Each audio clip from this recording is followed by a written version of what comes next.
The following production is part of the Play Some Video Games podcast network.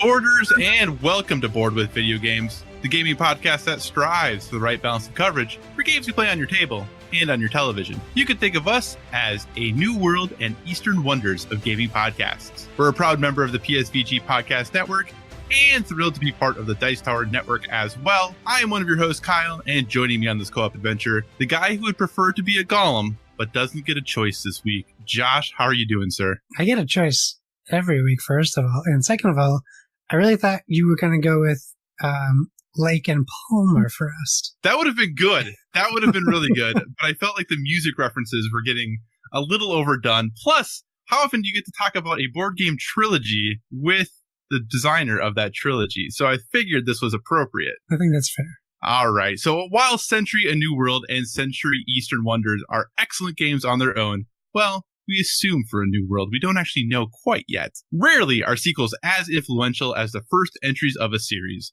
And the person representing that initial entry, Century Spice Road, is none other than the designer of the trilogy himself, Emerson Matsuuchi. Good evening, sir. How are you? I'm doing well. Thank you for having me on. Awesome. So, good sir, if you're not totally familiar with our podcast, which might be understandable, we focus a lot on video games and board games together, which means a solid half or so of our audience is typically here for the video game world. That's awesome.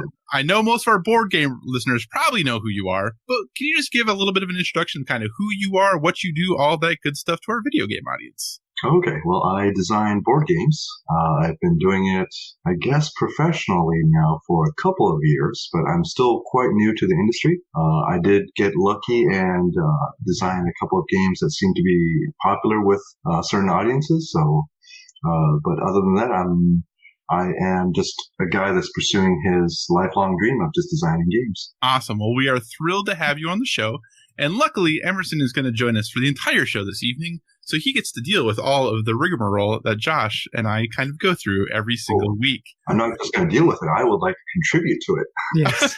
Well, we will definitely give you opportunity for that. So a little bit of housekeeping just to get out of the way. As always, thanks so much for joining us this week. As always, if you have any feedback, questions, suggested topics, hit us up at Board with VG on Twitter, or check out all the amazing things Josh posts over on the Instagram, also at Board with VG. We're a proud part of the PSVG Podcast Network, and PSVG is on Patreon. We're thrilled with the support you have given us there. And if you'd like to monetarily support what we do, you can find us there at patreon.com/PSVG. But the most important thing to us is just that you listen and maybe share our show with someone you think might enjoy it as well. I do want to give a quick shout out to our Patreon producers, Coach Hulk, Edwin Kahlo, Devin Tias, Kevin Austin, Chris M, Bonesaw, Barry Cathcart, and Paul Calico. Thank you so much for contributing to our show. We really do appreciate it.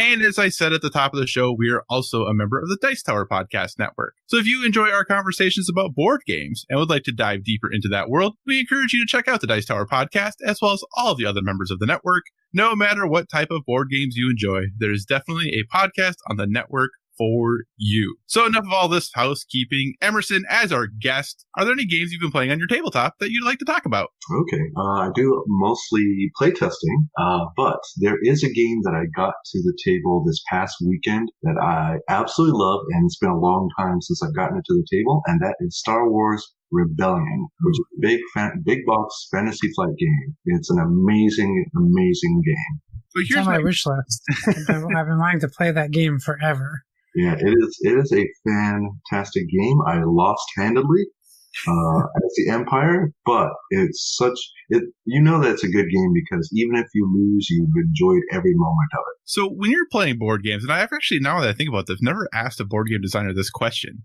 but when you're playing other people's board games that are completely finished, that they're not looking for feedback or not working their way towards publishing, like, are you able to just kind of lose yourself in the game and enjoy it, or are you always looking at it from a designer's point of view and always kind of working your way through the mechanisms and thinking about how they made design decisions, or can you just lose yourself in the game still? Oh yeah, I could definitely lose myself in a game, but generally when I approach a game for the very first time, the game designer side of me likes to deconstruct the game, kind of reverse engineer the mechanics, see how everything ticks.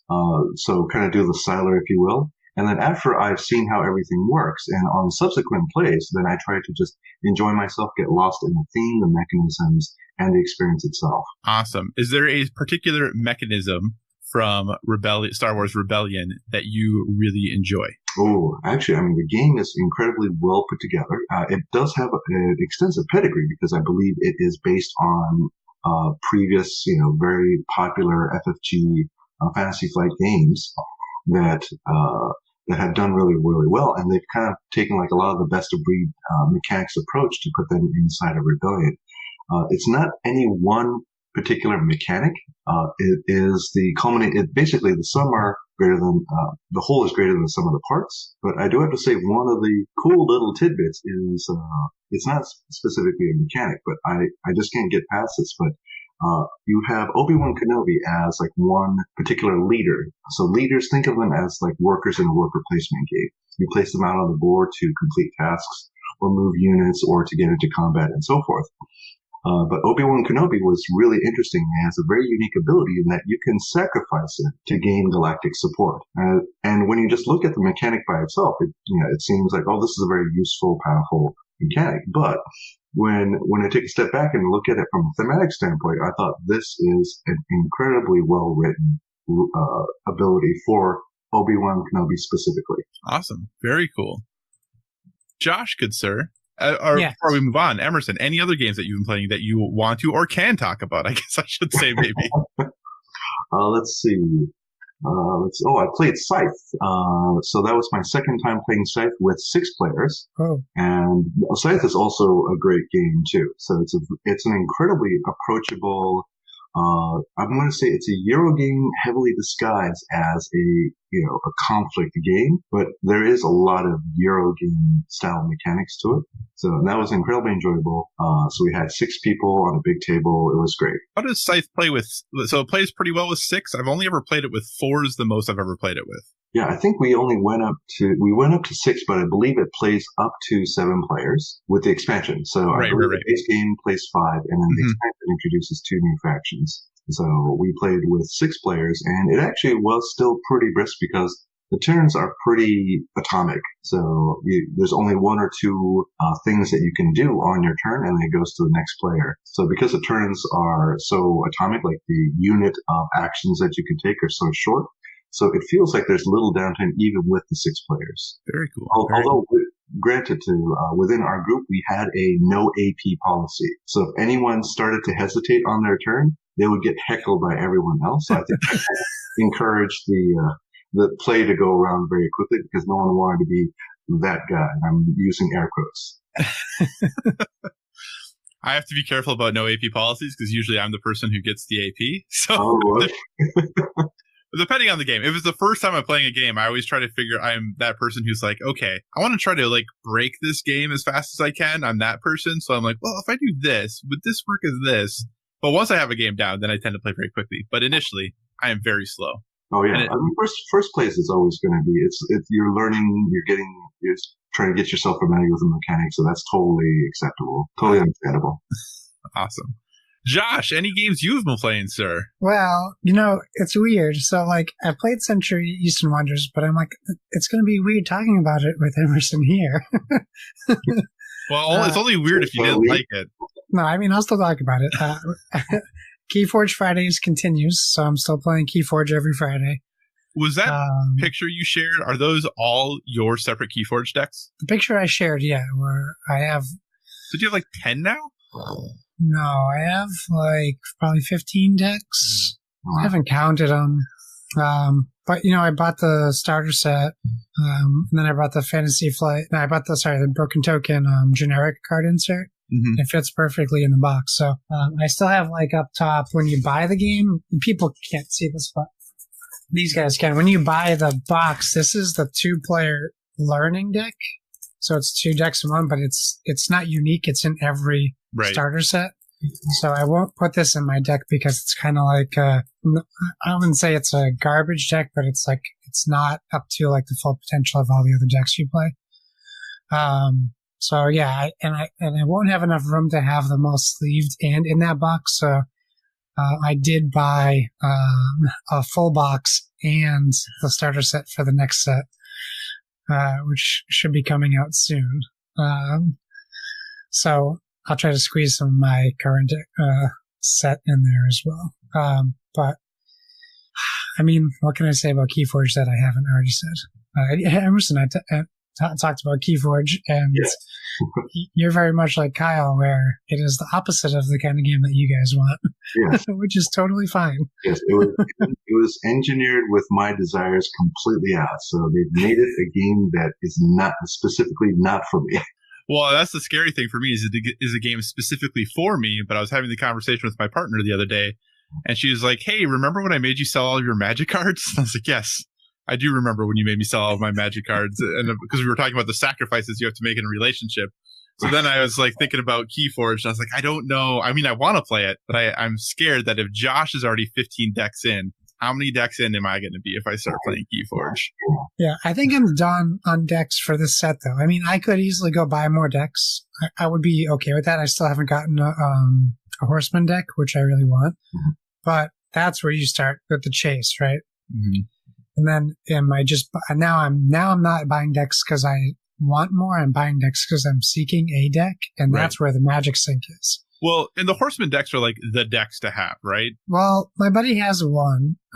They're highly sought after and completely overrated. Oh, okay. So I was going to ask how much they go for on eBay. It depends on the Horseman deck too, because there's Horsemen in these decks, but if you get the wrong pairing, like they could be terrible. They could be great. So like some Horseman deck you can get for $10, some go for $200. It really depends on the other cards in the deck. And it's a shame that you can't mix and match the cards to customize your deck. Yeah, you're right. That's true. Yep. But I'm absolutely enjoying it. It was a lot of fun.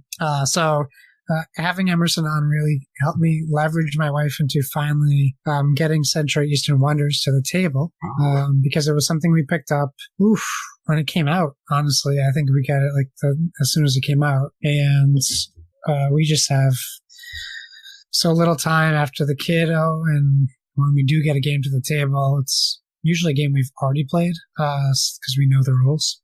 But the beauty of the Century series is once you open that box, there's one sheet of instructions. It's double-sided, but it's just one sheet. And that is instantly something that I find approachable. And I love that is there.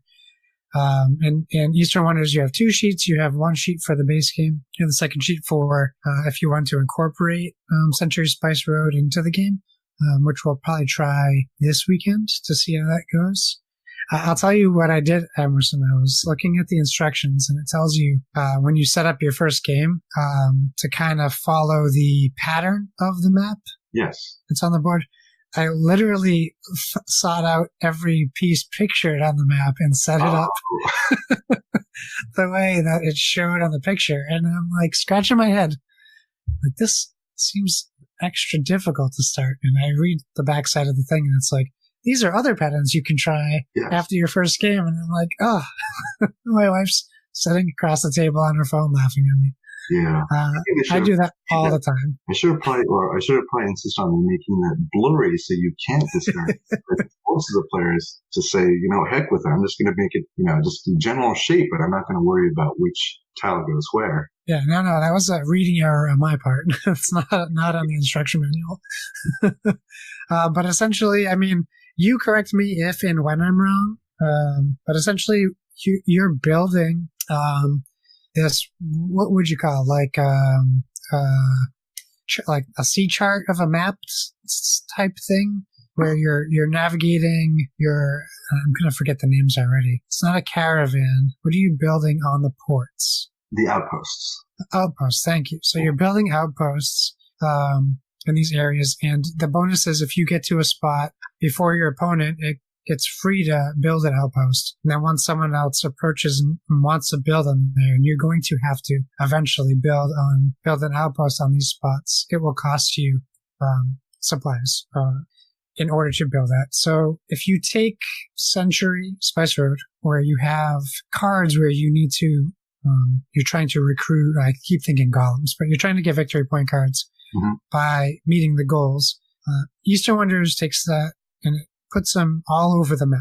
And your goal is to essentially go around this board and you're converting your resources, but it's not like Golem Edition or Spice Road where you can just upgrade a yellow to a green whenever you want, as long as you have enough to upgrade or you have that card. You literally have to go around the board, make sacrifices, lose some of your things, so you're able to purchase these victory point tokens on the ports on the outside of the map. Now, what I thought was also cool is you shuffle this stack of ports and you put in a closed port tile on the top 5. And as you draw, once you draw that closed port tile, it closes that port that you grabbed it, but the next port that is grabbed, that closed port, moves to where that port was grabbed, and then the new tile is put on the one that it was on before. So I constantly found myself trying to outwit my wife by being closer to a port that I knew was about to open up,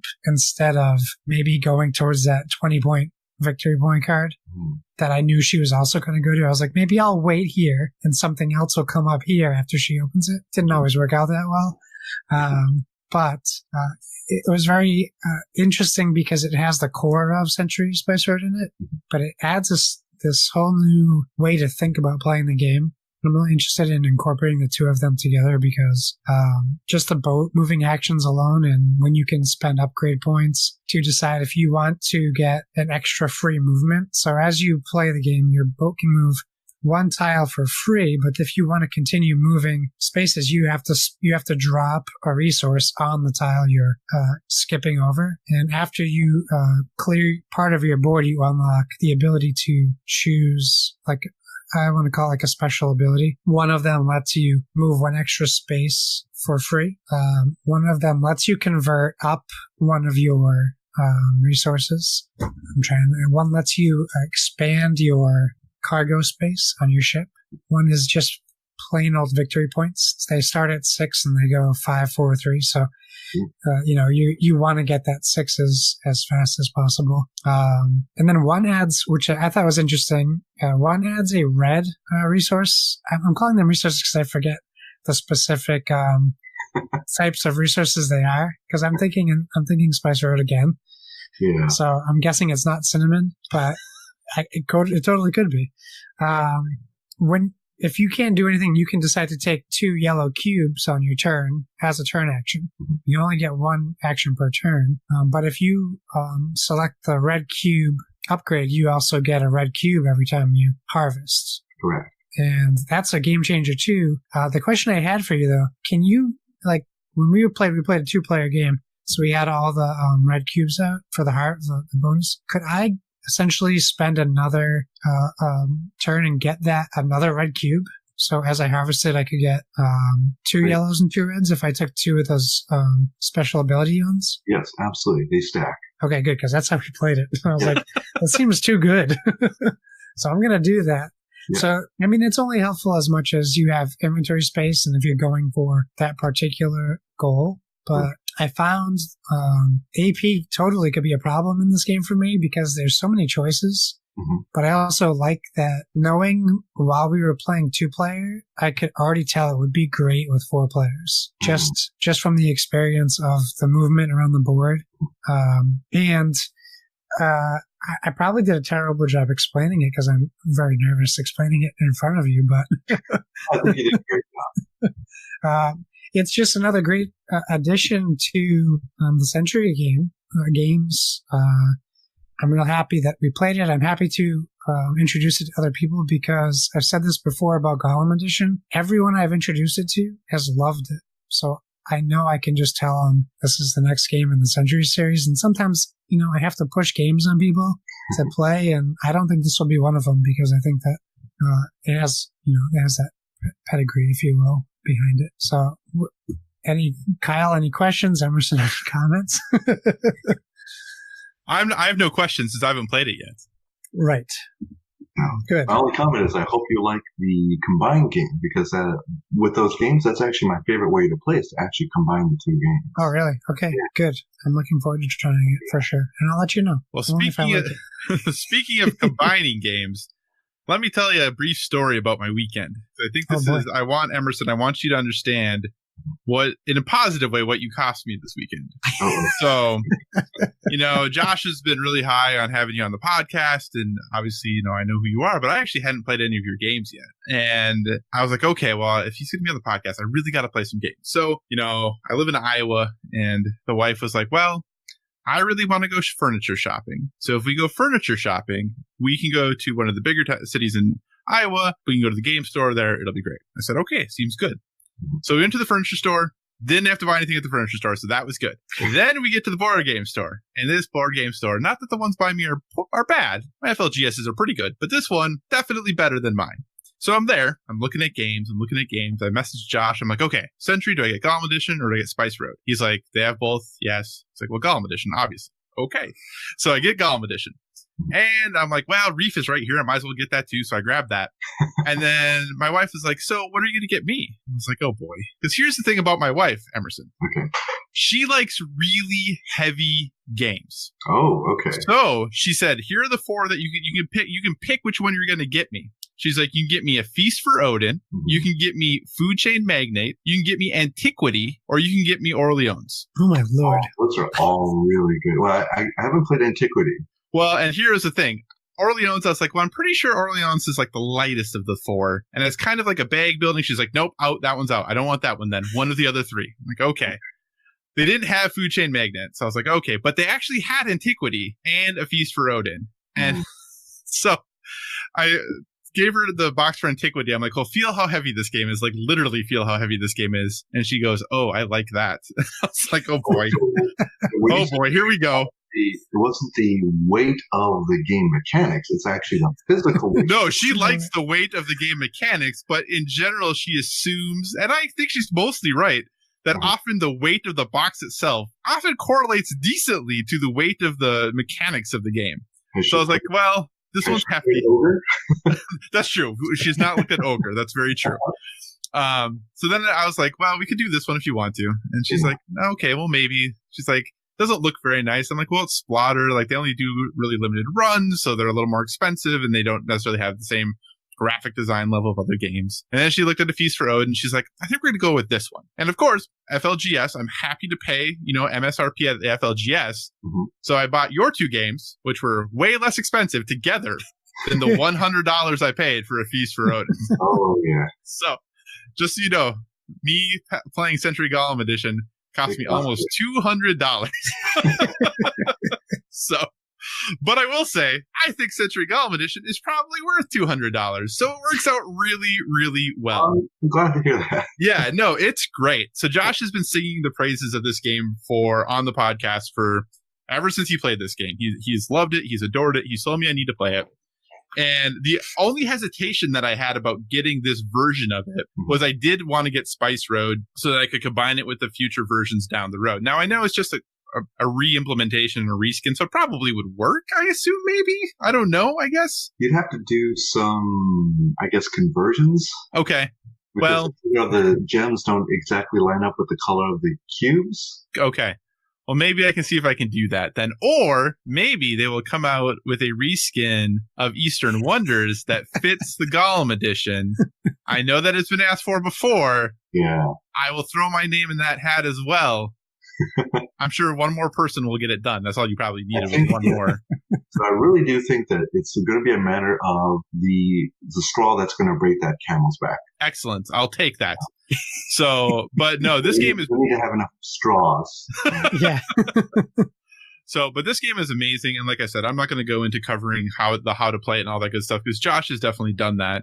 But dear listener, if you have any doubts, I think it's a very, very easy recommend. It's a very quick game to learn. If you are someone who likes to watch videos, the watch it played video for this is like 8.5 minutes long. It's super straightforward.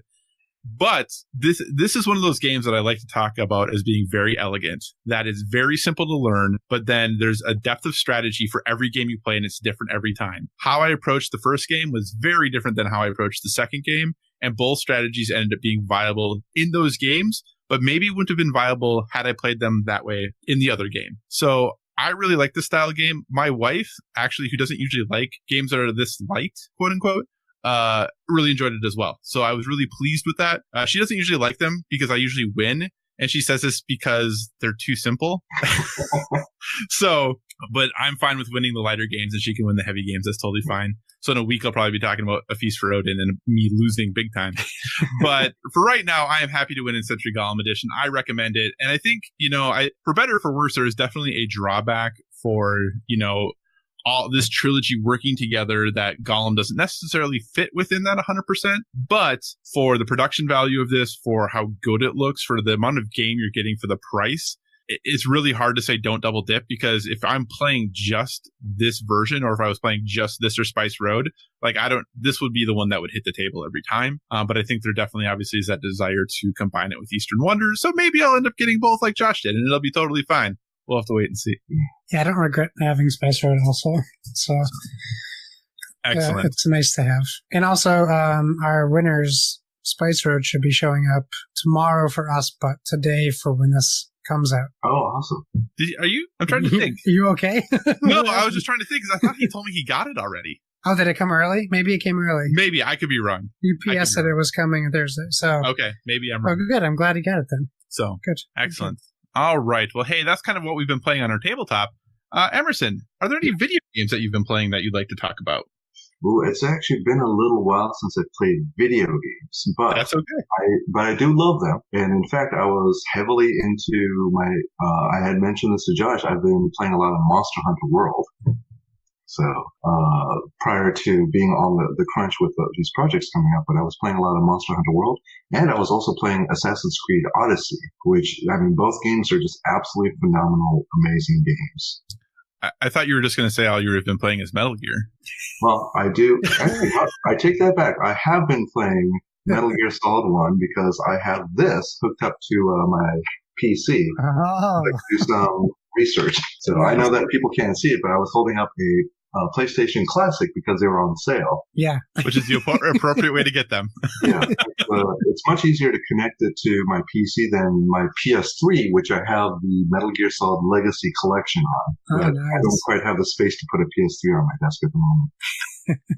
So it sounds like, when you talk about Assassin's Creed Odyssey and Monster Hunter, we're talking a little more open world games. Does that tend to be where your preference lies? And does that tend to be where you kind of go for video games? Oh, actually, I do like a lot of I like single player campaign games.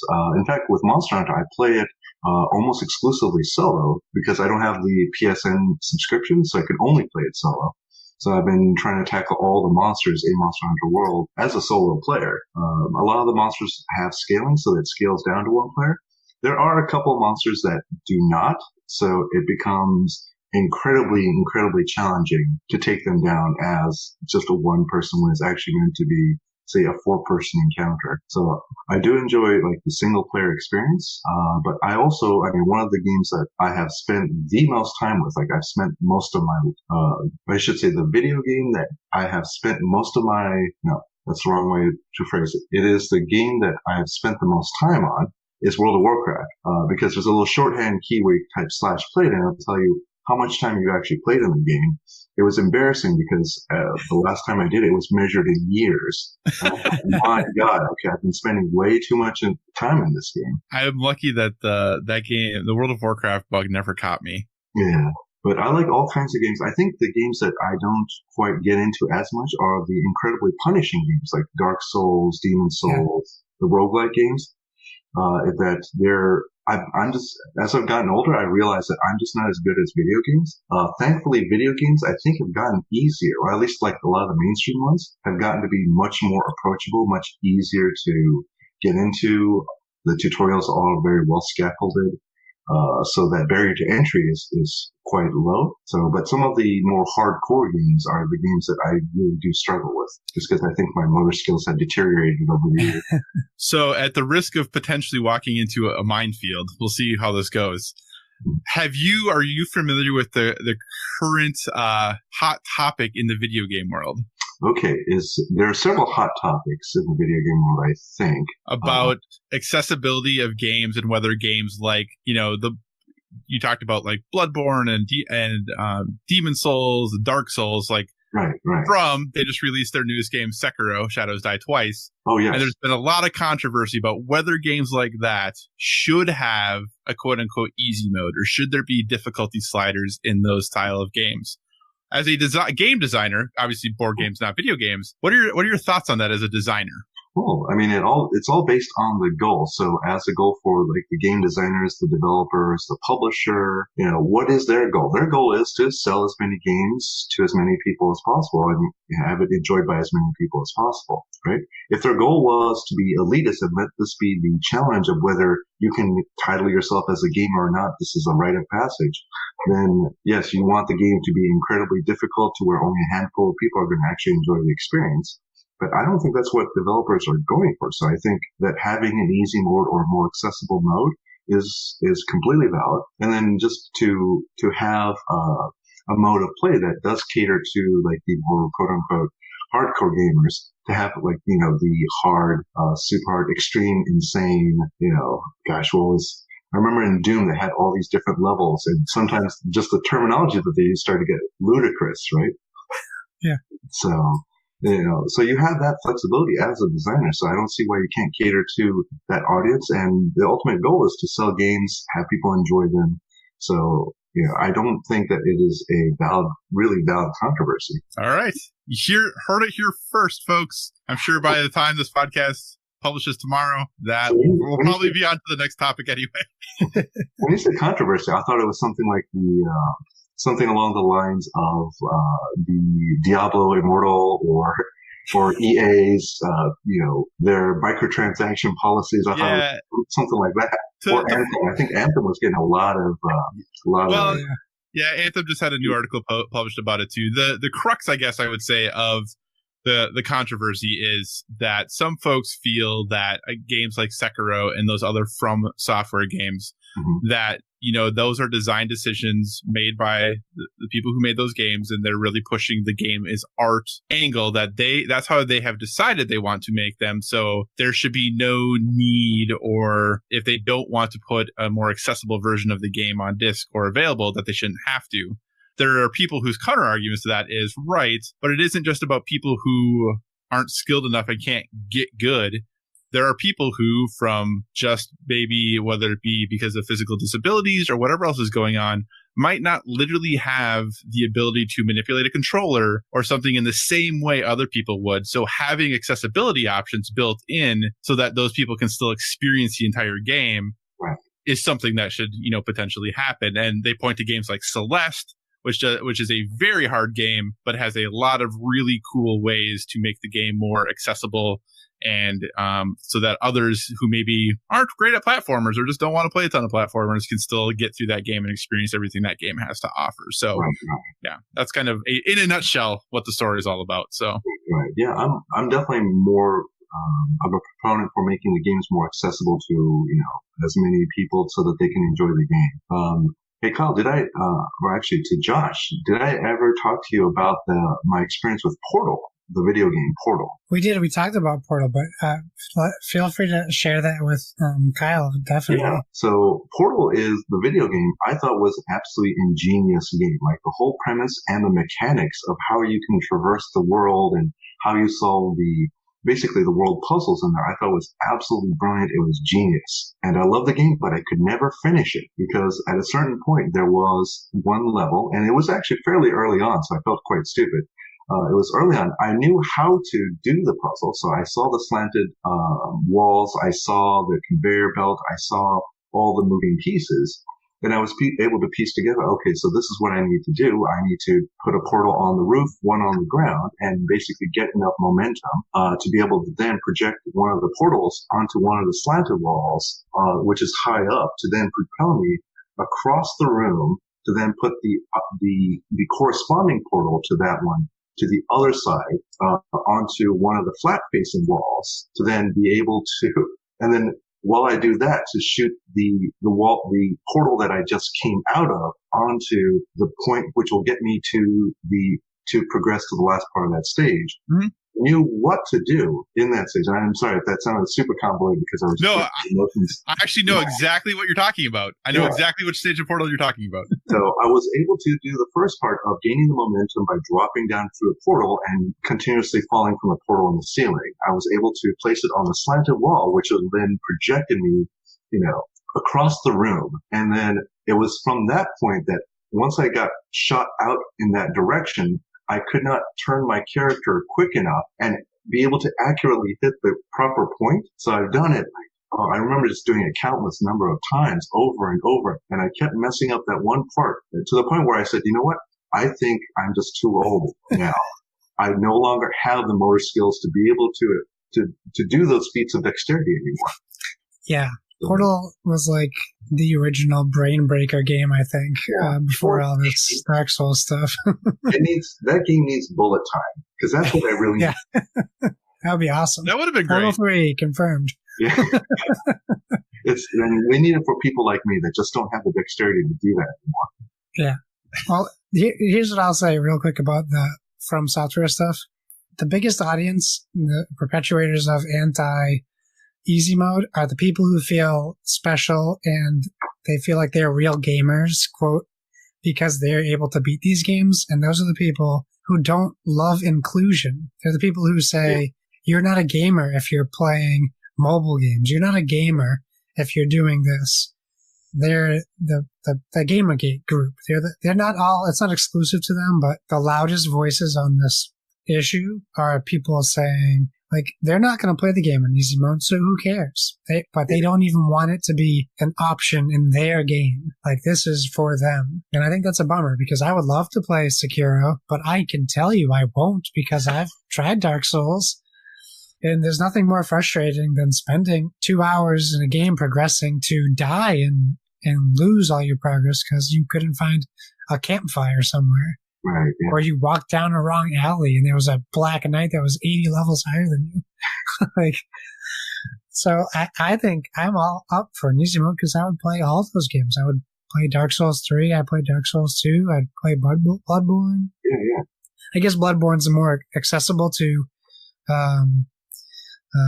people who are not as good at those games out of all of them, but it's still hard. Yeah, it all depends on who you talk to, though, because some people say Bloodborne's the hardest of them. Others, and some say that Sekiro is the hardest, and some say it's the easiest. It just really depends with what style you're into. So, yeah, that's crazy. That's crazy. Well, let me talk to you about an easy game.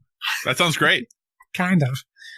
So I do. I subscribe to Humble Bundle on the PC through our friends podcast Fluxopose, and every month we get all these new games. Friday we'll find out about a bunch more, but they always give you access to a few games early. So they gave us access to Mutant Year Zero, which is basically an XCOM style game. A game called Northgard, which is basically Age of Empires with Vikings. And a game called Minute, M-I-N-I-T. Have either of you heard of this game? Oh, yeah. Okay. So Minute is a game in which it's black and white. It is very much in the style of old school Zelda or even like the Pokemon RPG games, where you start off in a town and you start off in your house and you can go into dungeons and such. Oh, wow. But you literally only have 60 seconds to live. Your character dies every 60 seconds. And the goal of the game is to figure out how to, so like you go talk to someone, they're like, oh, it would sure be nice if I had this. And then you die. So now you're like, okay, I gotta go find this. And then you go try to find like whatever it was. And then they give you something like a flashlight. So now you can go into that cave that you died in because you went into it and you got attacked by snakes because there were no lights on. So now you're like, great, I went through the cave and then I found this. And then you die and you die and you die and you die and you die and you die. But eventually you get to like, if you find like a new house, it becomes your new house. So the next time you die, you spawn in that house. Oh, okay. But now you're in the map and you're a whole bunch of different options. But God forbid you forget something further back, because now how do you feel like it's going to take you forever just to, figure out where you need to go. Literally the place I'm in now is called the Endless Desert. Like, it can't be endless, right? 60 seconds in, dead. 60 seconds the other way, dead.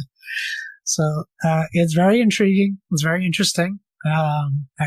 It's a game I wouldn't have tried without this Humble Bundle thing. So, I mean, for $12, I get like 15 games, and it's like $250 worth of games, which is incredible. I might not play them all. I might get a couple duplicates, but that happens. So in minutes, have you gotten to, this is a game I've had my eye on for a long time, but I've never picked up. Have you gotten to like, it's like a turtle or a sloth or something who you get there and it just talks really, really, really slow?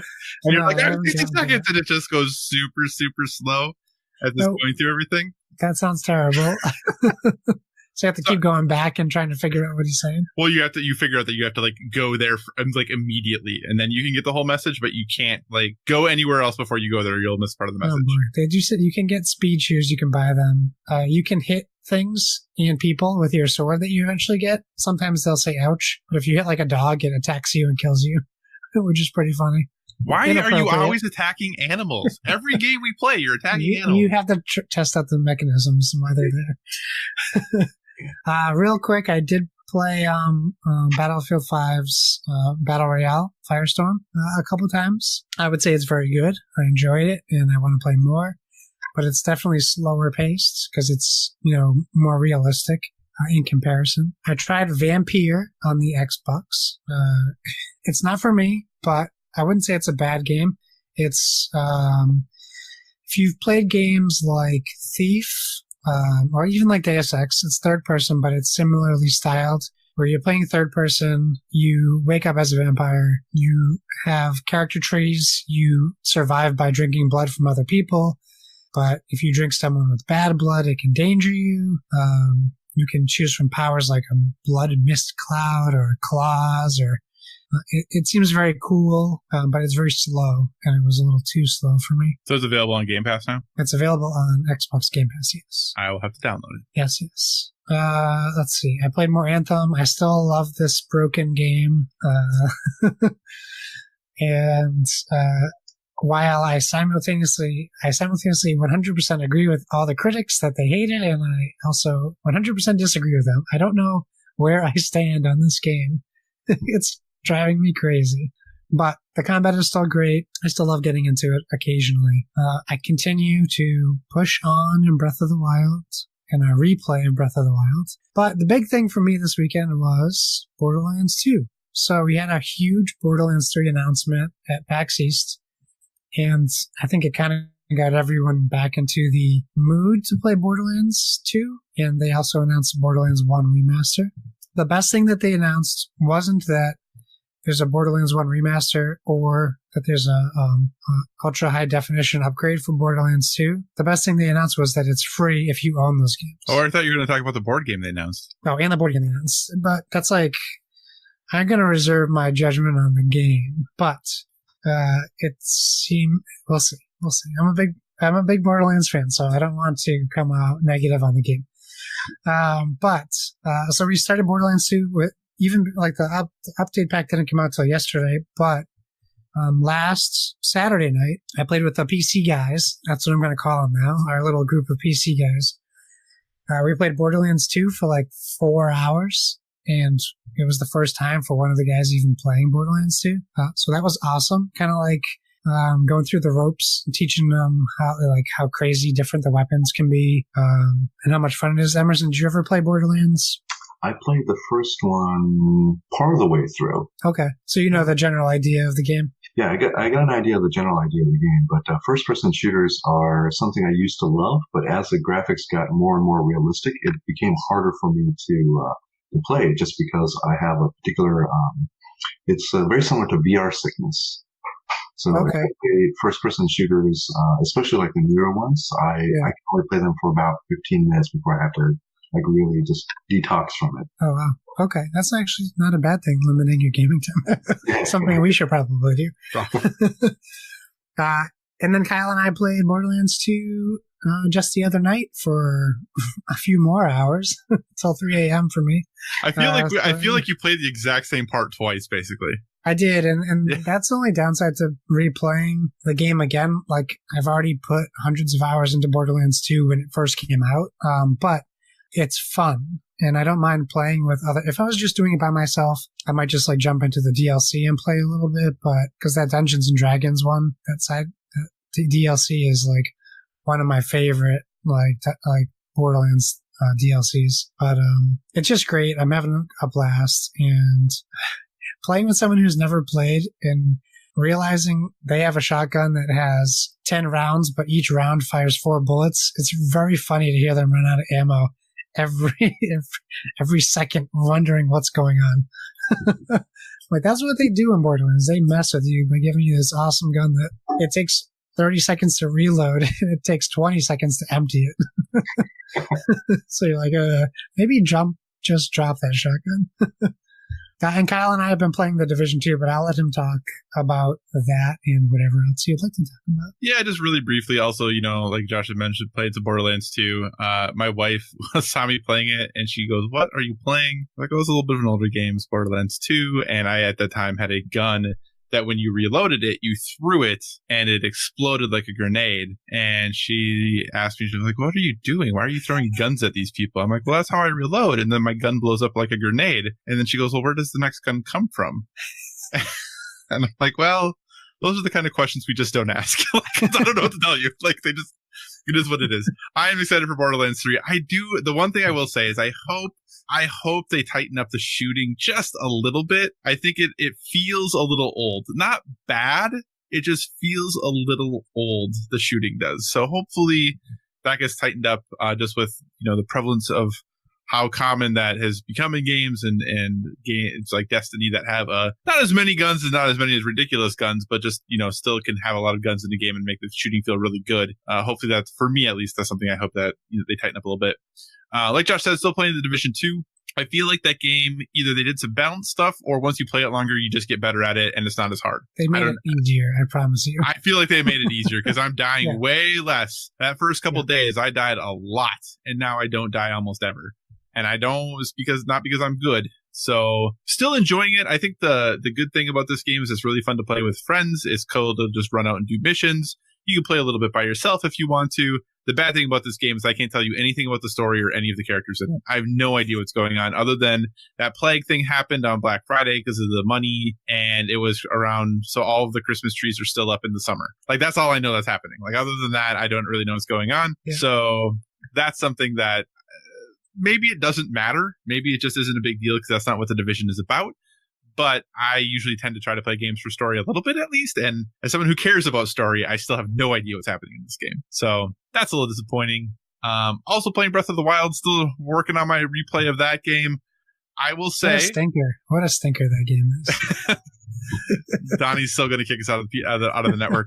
I will say I am enjoying it more than the first time I played it. That's something. And that's what I will say about it for now. I'm still not very far into it because there's so much to play. But that is where I'm at. And also very briefly, finally, and you may have seen on the Twitter, I did get one of the Astro C40 TR controllers, one of the officially licensed PlayStation controllers that is kind of their quote-unquote answer to the Xbox Elite controller. I have only played a little bit with it. It's been a really busy week at work this week, so I haven't played too many games, but I did play some Overwatch with it, of course. And I will say, likes about the controller, it feels like a quote-unquote adult controller in the sense that it is bigger than the DualShock is. The distance from analog sticks to buttons is the same, but the distance between your hands is greater. So you feel like you're holding just a little bit of a beefier thing, which is kind of nice, because then when I went back and held the old DualShock 4, I guess, like, well, this is kind of small, but it also has to like work for a much larger variety of hand sizes, I guess. Whereas this is very geared towards, the people who are probably adults and are going to have the money to spend on a product like this. So, because it is expensive, it's $200, which is a lot. But I'm somebody who regularly pays. I don't mind paying money for controllers, because they're the way I interface with the game, right? Like that is how I have my experiences by the controller. Like it's like having good tires on your car, right? Like that's the part that matters a lot. So I don't mind spending the money on it. And I will say this might be my favorite controller ever. It is pushing the Xbox Elite controller for one very simple reason, that both like the Elite controller and the Scuff I had before both had back paddles. This has back buttons, which might not sound like a big difference, but when you're playing it, the difference is significant. And with how it's all molded, there's no, like, you're not like reaching for a paddle at all. Like where you got to kind of like lift your hand up and like kind of put your finger back a little bit to like get onto the paddle and then you push it in. Like this is like just like you're holding the controller and all you're doing is like gently pushing your finger in like to the part you're already holding and the button just actuates. And it was the part I was most nervous about since I had never seen a controller that really had done it that way. But I am a 100% a believer on it now. And I am really enjoying this controller. It obviously is a luxury boutique item. I'm not saying that everyone should get this, but if you are in the market for an expensive controller, it is something, and the software with it is amazing. It comes with a really good software. It does work for PS4 and PC. So if it's something you're looking at, I would recommend it. The only thing that's kind of annoying about it so far is you cannot turn your PlayStation on with the PlayStation button on the controller because Sony does not allow third-party products, even those that are officially licensed, to turn on the PS4. Sony, seriously, I'm a PlayStation person. This is stupid. I'm sorry. This is dumb. Like, anyway, that's my dumb thing. And I just have to walk up to my PlayStation and turn it on, but it's still really annoying. It's 2019. You shouldn't have to be walking around. I know. Who wants to walk around? I mean, I have to walk past my PlayStation when I come into the room, but who wants to reach their arm out and turn it on? Anyway, but it's a great controller. Recommend it if you're in the market. It seems to the officially licensed Scuff ones seem to have a lot of issues at launch. I have not seen the same issues for anybody with the Astro, and I definitely haven't had any issues thus far. So I will be sure to talk about that more once I have played with it more. But hey, that's enough about games and Josh and I talking. We are going to get to our topic of the show, and we are thrilled to have Emerson here so he can give us the entire lowdown on the announced Metal Gear Solid board game coming from IDW. Okay, I kid. We know that he really can't tell us much at all about the Metal Gear Solid board game, but we'll get more information about that around E3. Josh and I figured, though, this would be a really great time just to get to know Emerson a bit better and his role in the board game world. So, Emerson, to start things off as a little intro question, and then we'll throw it over to Josh to ask you a few. What are some of your favorite games, whether it be board games or video games? Okay. So for board games, I really enjoy, like I mentioned, Star Wars Rebellion is one of my favorite games. I like Blood Rage quite a bit. Robinson Crusoe, Jungle Speed are the ones that usually come to mind. But my favorites, a lot of games go in and out. In terms of what are my favorites, just because, it is the one that sticks in my memory because I played it recently. But those are the ones that are more consistently in the top. So, and then when it comes to video games, it would be, in terms of single player games, I would have to say like the Metal Gear Solid series has always been one that I have to say is my favorite. And with MMOs, World of Warcraft, I spent a lot of time playing World of Warcraft.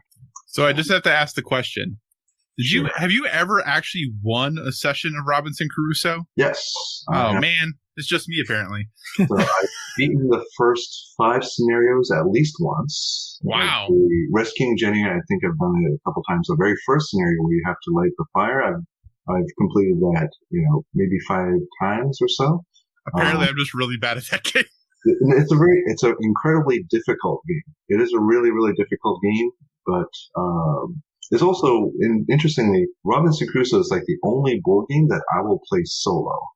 So, because I'm not really into playing board games solo because, I have this humongous backlog of video games. So I just brought up Steam and I realized I have both Borderlands 1 edition, and Borderlands 2 and all the DLCs on all that stuff. I have a bunch of games. I have like hundreds of games on Steam. Just because I go a little crazy on their summer sales. Yeah. But if I look at these games, you could see it's like, okay, I have 1 minute played or 10 minutes played, or it's just an embarrassingly low number of minutes that I've played each of the games, and it's probably just to see the introduction screen. But yeah, I have a huge backlog of video games that I would really like to get to. So that's why I don't generally play board games solo, but it should be a testament of how much I really enjoy Robinson Crusoe in that it's the only game I'm willing to play solo. Awesome. Awesome. All right. Well, let's get down to the hard-hitting questions. Actually, the first one's less of a question and more of, well, that's still a question. So when we chatted at TotalCon, I was fortunate enough to hear the story of how Century came to be, and I intentionally did not share it with our listeners because I wanted and I hoped that they could hear it from you. So I was hoping that you could tell Kyle and our listeners the story that you told me about Century. Okay, all right. So I'll go with the longer story, I think. Okay. In that when it was a design that I had created in 2014, I think it was early 2014, and the first publisher I showed the game to was Plaid Hat Games. So when I showed it to them, and it was also at a time that, Plaid Hat Games was much more focused on all the thematic style games. So I was, in my mind, I was convinced that it's a game that they're not going to want because it has a very light theme. It's a Euro game. It doesn't fit into the line anywhere. But I had a really strong relationship with Kobe Dak, who was the president of Plaid Hat Games. And he said he wanted to see like all of the designs. He'd like to see what kind of designs I come up with. So I showed him the game, and at that time I said, it's definitely not going to fit into your catalog. But then he was still adamant that he feels like it's a product that he can sell. So he wanted to partner up on this particular project. And of course I said, yes, absolutely. This is something you want to do. And so they started working on it, developing the aesthetics. They got the artwork together and everything. And then they got bought out by F2Z Entertainment, or basically Z-Man, right? So Plaid Hat Games then got acquired by Z-Man. Otherwise, it probably would have been released like in 2015 under Plaid Hat. So then Z-Man acquired it, and then, the production pipeline got pushed back because they wanted to kind of rebrand that. So it was then going to have the Z-Man brand because it would fit better under Z-Man than it would under Plaid Hat, just in terms of branding consistency. So then the plan was, we're going to release it in 2016 with the Z-Man label, but it was still going to have the two different aesthetics. And then before that happens, then Z-Man gets acquired by Asmodee. So then everything kind of gets shuffled again. And I thought, okay. But strangely, at that time, the contract had expired for the design rights. So, and because of all the kerfuffle that was going on, I thought, okay, you know what? I start off as a publisher, and I thought, well, maybe this is my opportunity to go back into doing publishing because it was one aspect of the industry that I enjoyed. So I had, I said, hey, maybe I want to take the rights back. But then I had met Sophie Gravel, who is now the president of Plan B Games. She was actually the former president of Z-Man, or F2Z Entertainment. So she actually spun off her own studio, and she had convinced me to let them publish the game. So I was I remember this was September, that I went up to Montreal.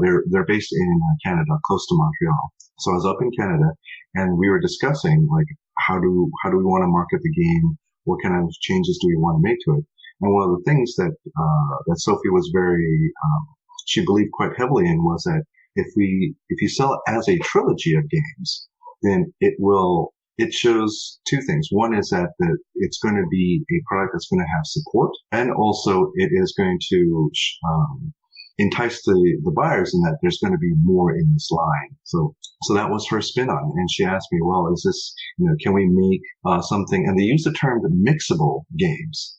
Which I didn't know at the time. They said, they want them to be standalone mixable games. So, but because I wasn't familiar with that terminology, because in America we say like expansions and standalone expansions. So I didn't realize that that's what she was actually referring to. So I thought she was asking me to make a completely different standalone game, but have them be able to combine. I said, wow, okay, that's really intriguing. That's really interesting. Let me think about that. I think, there might be some possibilities there. And now I had the conversation. This wasn't with Sophie, but I had a conversation going over some of the possibilities of different approaches. How do we want to brand it? what mechanisms do we want to use for the follow-up games. I had with some of our other staff. And because they're primarily a French-speaking company, and English wasn't, they did speak English. That's the only way I was able to communicate. But I think something got lost in translation because when I got back, they made the announcement that we are now announcing the Century Trilogy of games. There will be each, standalone and mixable games. And I was scratching my head thinking, okay, I guess I have to do this now.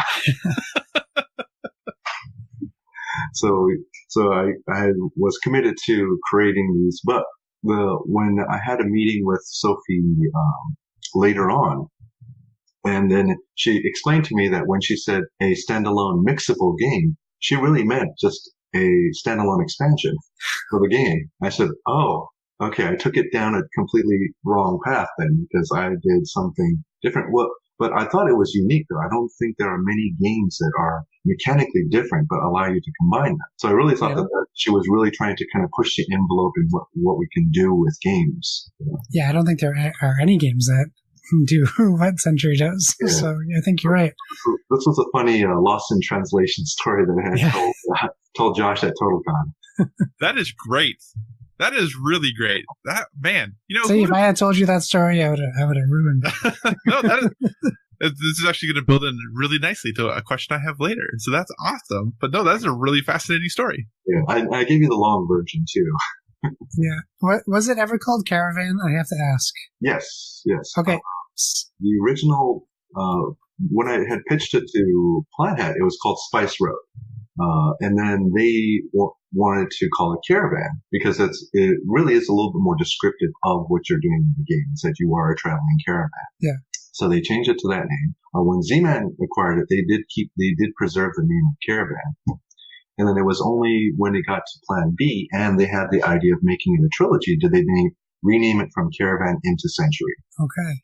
Well, so when we did our contest, I screwed it up and I announced the winner a week early. So I felt really bad when I reached out to Lucas, who won, and I said, because right after I announced the winner, we got another applicant to win that next day. So I knew I couldn't keep the contest going that way.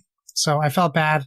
He was totally understanding. He said he understood, but as a listener, I felt like we had the obligation. So I sent him a copy of Gollum Edition because it's my favorite version. Oh, wow. So he got it and he played it with his wife and they loved it. And then he said to me, I think I play tested this game. I think it was called Caravan. I think I play tested this years ago. So it turned out that he actually ended up play testing it with one of his buddies. And he was talking about the process they had to go through. It wasn't like a traditional play test. They had to send back specific things that happened when they played cards and things like that. Oh, so he must have been part of the original Plaid Hat core. Yeah. So he got sent the print and play files, and he had to fill out all the details. Yeah. Yes, I remember. Yeah, so it was a funny coincidence. But, okay, so something that we talked about, something that you said you were doing before we recorded and something that you did when I met you was playtesting. Mm-hmm. So it seems to me that you're very passionate about playtesting other people's games. So why is it so important for you? And what are some of your biggest takeaways from the time you spent doing this? Oh, okay. So I really enjoy playtesting other people's games because I like to. Well, one is it allows me to see what other designers are doing and just to see what kind of new creative ideas are going to be out there. The other thing is that, in this industry, there's a lot of budding designers, designers that are trying to get into the industry. They're following their passions. And because I see that they're kind of taking the same path that I did, right? It takes an immense amount of courage just to even start, right? You're going outside of your comfort zone to create something that can be critiqued by the rest of the world. So, and I just enjoy the process of, helping someone develop their ideas and to create, a better, and it could be that I have my own selfish, self-interest here in that, I want these games to be better because I want to enjoy these games when I buy them for myself. But yeah, it's, for some reason, there's something incredibly rewarding for me when I help playtest other people's games, give them hopefully like valuable feedback to help them meet their design goals. And it's always important for me, like usually the first thing I ask a designer after playtesting their game is, what is your design goal? So, because I don't want to give them feedback if it makes them deviate from their goal. So I always want to help them towards their goal. Nice. So I hope that answers the question. Certainly does. Very good. Okay, so we know you can't talk too much about Metal Gear. So my question to you is, can you just tell us how you got involved with the Metal Gear game, which I thought was another interesting story. So I owe it all to one particular gentleman. His name is Daryl Andrews. I'm not sure if that name rings a bell, but he's also an incredibly talented designer. So he has designed, I'm thinking maybe his most popular game is Sagrada. Mm-hmm. So he's done lots of games. He does a lot of co-designs, but the reason I say that I owe a lot to this particular gentleman is because he was the one that reached out to me at the time that he was working at IDW, when they were in the process of acquiring different video game licenses. And he asked me that, would you be interested in working on an IP? And I said, yeah, I'm definitely open to working on an IP. And then when he mentioned that, so I think the games he mentioned were Silent Hill and Metal Gear Solid. And I said, if you don't have anyone from Metal Gear Solid, can I throw my hat into that ring? So that's where it all started. Nice. We're currently trying to get Daryl Andrews' new game to review, so hopefully that goes through. Is it Bosk? Yeah, Bosk. They just posted today on Twitter that they're sending out review copies, and awesome. I kind of snuck in there. Hey, you looking for any more reviewers? Wink, wink. Yeah, I saw some prototypes at PAX Unplugged. It looks incredible. Mm-hmm. All right, so Kyle threw in a little bit at the end of my last question here, so I'll add it in there. The next question would be, are you working on anything else that you can tell us about? Any secrets or surprises? And then Kyle throws in the Dice Tower Essential City Building game from Arcane Wonders, perhaps? Yes. So I can talk a little bit about that. I don't know how much details I can go into that. But there is a game that I had shown to Arcane Wonders, I believe, in 2015 or 2016. So it's been in the works for a while. At first, I didn't know it was going to be a Dice Towers Essential, but Jason Levine had mentioned that it's probably going to be in that line. It's a city building game that, if I were to describe it by using analogies of other games, I would say Acquire and maybe New York 1901. So Acquire in the sense that you have a grid and there are numbers and letters. So you would be able to purchase these lots. And then once you've purchased them, then you'd be able to build on them. And the building pieces are kind of Tetris-y shapes, but a little bit more limited. You don't have like the crazier S shapes or things like that. So, and the object of the game is to just get the most victory points by creating residential buildings, commercial buildings, and so forth. Currently, it's undergoing a retheme. So we're exploring different themes just because there seems to be a lot of modern city building games on the market currently. So we're sort of in that process at the moment. Excellent. Yeah. All right. So, Emerson. I do have a confession, by the way. What's that? So I did say that I have to be very secretive about Metal Gear Solid. Yeah. But that between the time that I said that until now, I actually did speak with someone from IDW. And I was given permission to be a little bit more lenient with that policy, so I can actually mention some things. So, well, that is super exciting, okay. And I have no doubts.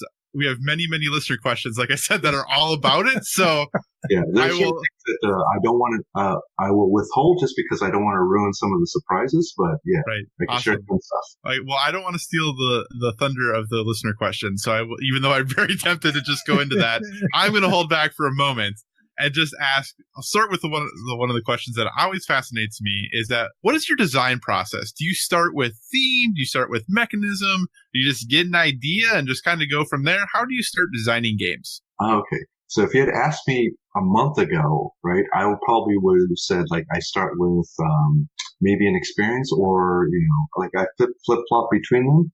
But I've been, like, lately I've actually been thinking, okay, what do I really start with? So I went back to my previous games. So let's say, for instance, Century Spice Road. That started off as an experiment where I said, okay, well, I like these particular aspects in Euro games. So I enjoy lots of different Euro games.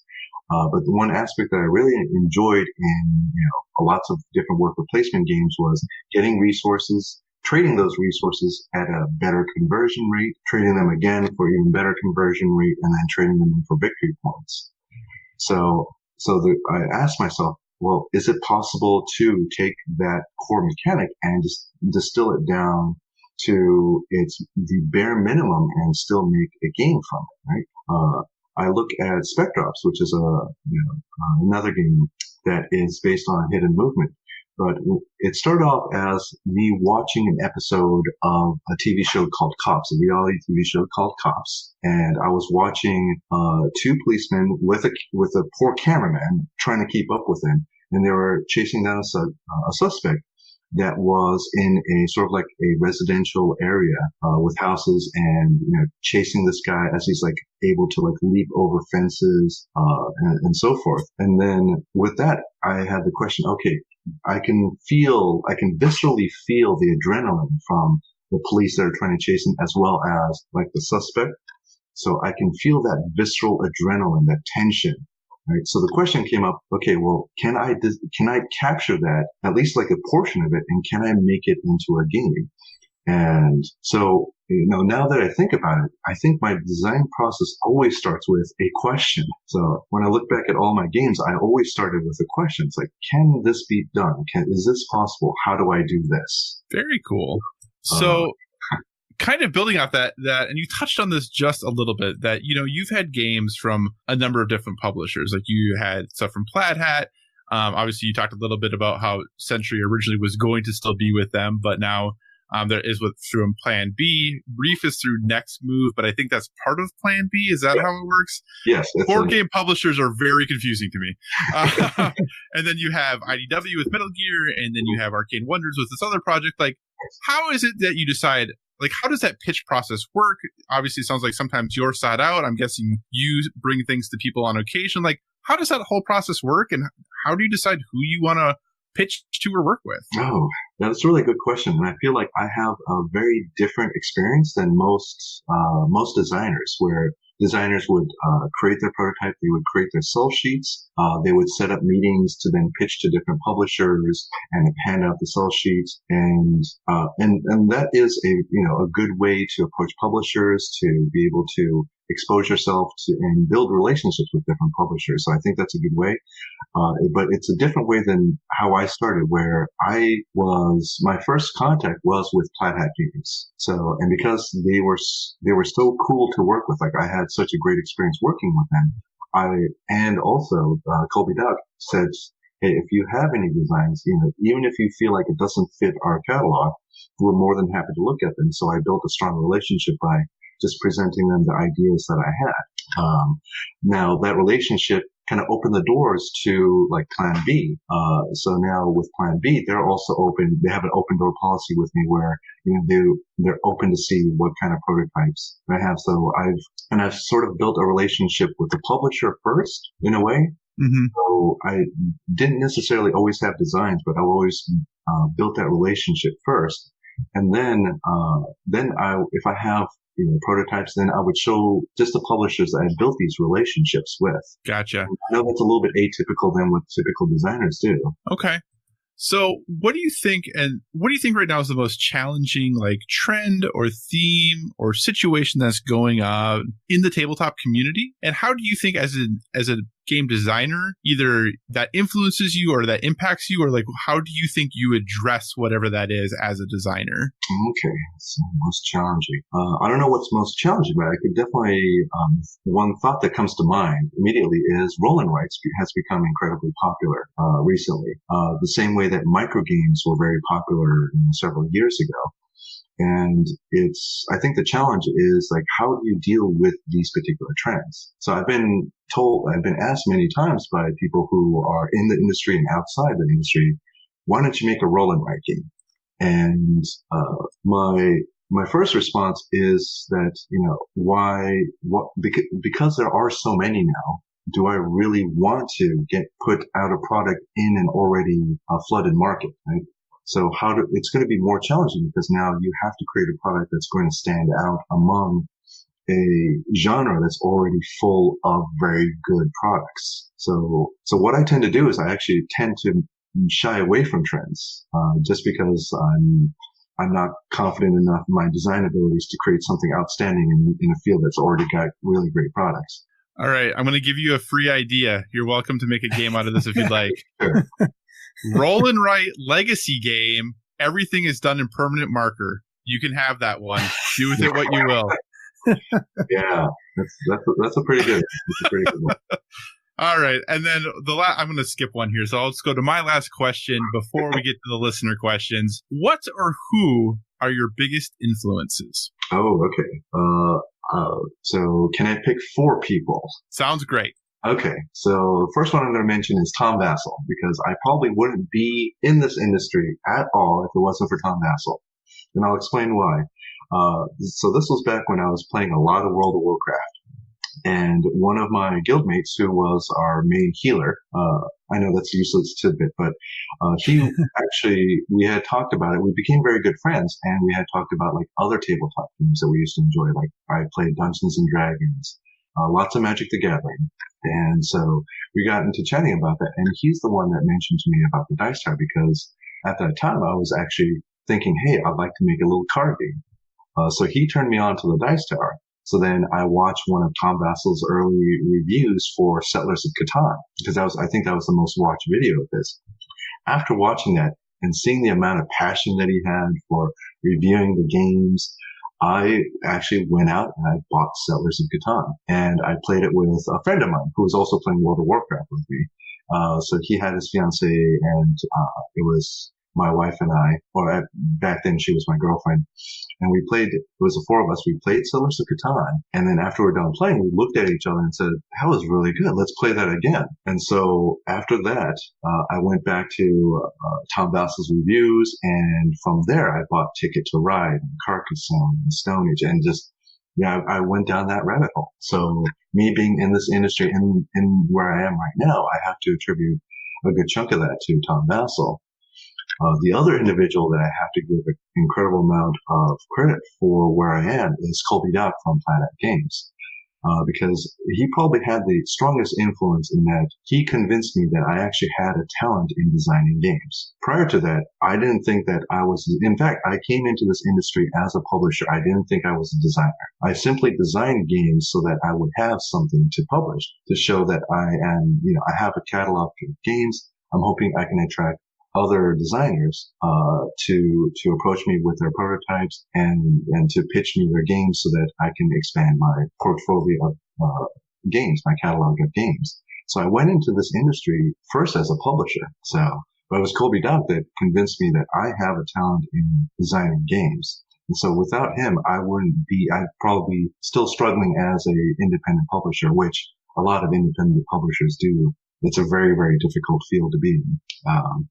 And I'm going to mention 2 other names here. Sophie Gravel, who's the president of Planet B Games. She has been incredible positive influence in terms of just her overall attitude and her entrepreneurship. I mean, she is definitely a person that really inspires. So she's inspired me in lots of different ways. And then finally, Eric Lang. He's one of my favorite designers. And he is probably he was such an easy to approach, down to earth guy. But at the same time, you could see that he's definitely got some special characteristics about him. So, every time I see him, he's always doing something fun, right? He's always about the fun. And I can see why his designs always carries that quality of fun first in a game, right? So his style, his games, his philosophy is something that I try to subscribe to as much as I can. Awesome. Nice. Well, hey, thanks so much for sharing that. Yeah. Josh, I know we have a ton of listener questions. Yeah. That maybe some of them I can answer, Does. This will be great. We'll see. Oh boy. Let's see. Where do we start? Let's start with Splig. That's at Dopalicious on Twitter. He says, well, we know you likely cannot answer a lot of this, but feel free to take a stab at what you can. Metal Gear really excels with interesting new mechanics with each iteration, and the story ramps up the crazy just as fast. What were some of the game mechanics you really wanted to keep the feel of for tabletop? And he then says, that sounds weird. Basically, how would you keep it Metal Gear-y and not just generic hidden movement-esque game? And please have crazy boss fights. Okay, so the first way I did it was to not make a hidden movement game. So it is actually not a hidden movement game. It is a cooperative game. So I wanted to stick closely with the story, but because we wanted to include like multiple players, we had to take some liberties in terms of like how the story is going to progress a little bit. But we're pretty faithful to the overall story, so that kind of preserves at least the story and the narrative of the original Metal Gear Solid game. That's interesting because immediately when you were announced as the designer for this game, Josh and I were like, he made Spectre Ops, so I guess that makes sense. Yeah, like, that was our immediate reaction. Yeah, I think it's because I designed Spectre Ops. I think that opened the door for me to be able to work on this project. Yeah. Okay. Heavy Metal Riff. That's Lucas via our Discord. He says, will Psycho Mantis be in the Metal Gear Solid board game? And if so, will he read my board game shelf and point out all the other IDW games I played? And that was his joke question. In all seriousness, is there anything that you feel gets lost in converting a video game into a board game? Anything you feel a board game gives a franchise like Metal Gear Solid that a video game doesn't accomplish? A video game doesn't accomplish. That's interesting. Well, let me see if I can answer his first question. Yeah. I tell you, long and hard, we were trying to figure out a way for Psycho Mantis to know what board games you play. So we just realized maybe that's an impossibility because you know what, we don't quite have the capabilities to be able to scrub the memory cards to see what games you've been playing. So there were some things that we couldn't quite do. So that kind of leads into the answer for the second question is that there's a lot of things that you can do in a video game that are just impossible to do in a board game. So that's why a lot of video games truly excel at the whole narrative and immersion aspect of it. Now, what board games do have as a possible advantage over video games is that you have that feeling of, I guess, what's a good way to put it? I mean, one of the things that I really enjoy about board games is that it is cardboard, it is wooden bits, it's plastic miniatures, and it is rules. So to distill an experience of a game to its simplest components is really a board game. And it's a whole different set of challenges, making a board game over a video game. So the thing that board games could do better than video games is the interaction with the people that are sitting right next to you, in front of you, and so forth. So that's the things that a board game might be able to do a little bit better than a video game where people are starting to kind of distance themselves with the advent of like online gaming and so forth. You don't get as much of that face-to-face, that interpersonal time. But in terms of getting the game to feel more like Metal Gear, is that the question? Yeah, I think that's what he was kind of getting at. Actually, what gets lost when you convert? What gets lost in that translation, Yeah. So when I first started on this project, when I was trying to recreate the experience from Metal Gear into a board game, I realized that I have an incredibly dense set of rules just to be able to kind of emulate one simple thing, which is like genome soldier movement. So the big challenge is like, where do you start to abstract it? Where do you draw the lines of abstraction so that it makes sense and it gives you a good experience and is thematic enough to where, it kind of recreates, at least within your imagination, the experience that you had playing the video game. And it is an incredibly difficult thing because just from the experience working on this project, it was difficult really to distill down and what to pare down to get that experience. So there's a lot that needed to be streamlined, to be cut, just to get the experience to fit within a decent amount of time. Yeah. And without a rule book that's going to, be 200 pages long. That said, the rule book is 100 pages long, but it's got more stuff than just the rules. I didn't quite hear that. How many pages is the rule book? Currently, the draft that I sent them was about 100 pages. So that joke we saw on the internet wasn't too far off. Wasn't too far off. It wasn't too far off. But to my defense, a lot of it is codec conversations. That's good though. Fair. That's what Metal Gear fans are going to want. Yeah. I can tell you that. So Lucas finishes, and lastly, we may have already answered this. When designing something like Metal Gear Solid, the board game, was there a time when it didn't, quote, feel like Metal Gear Solid? And what was the turning point that made everything click? Okay, yeah. There's definitely points where, like, after a playtest session, I said, okay, that didn't quite feel the way I was hoping it would. So there's definitely many times when it deviates from the experience that I want the players to have. Now, will the board game feel exactly like the video game? No, that's really, really tough to do. So as a designer, I want to try to get as close to that experience as I can, but to have a set of rules that's still digestible for the average game player, right? So you don't want a 200-page rule book. And at the same time, it still will instill that experience. It'll still give you, at least within your imagination, this is what Metal Gear would be like if you put it on the tabletop. But I don't think there was ever a point where something just magically clicked. It was more just a process of just refinement, iteration, making difficult decisions on what to cut, what to change, and so forth. And in fact, we're still kind of going through that process even now. So I literally had a playtest last night to test some more mechanics and balancing and so forth. So there's definitely not one significant point where something magically happens, but it is sort of like a progressive curve. Nice. I'm excited. All right, let's go. PSVG Kevin. He's from our Discord. Kevin asks, what is your favorite style or mechanic of game to work on? And if you could nab any IP, obviously besides Metal Gear, what would you want to work with? Let's see. Favorite style of mechanics. Now, I think at heart, I am more of an Ameritrasher than a Eurogamer. Good. That's what we are too.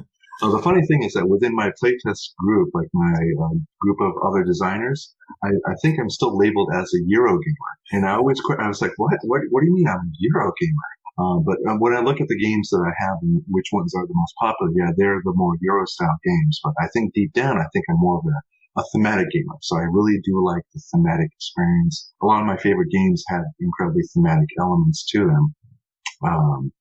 But to a favorite style, I'm not sure if that's answering his question. Like, I do like the thematic type of. Yeah, I think that answers it. He's asking for specific mechanics. I can go very specific. There is one specific mechanic, and my playtest group always, I get teased about this a lot, is that I use something called the conveyor belt mechanic, which is exactly how the market cards in Century Spice work.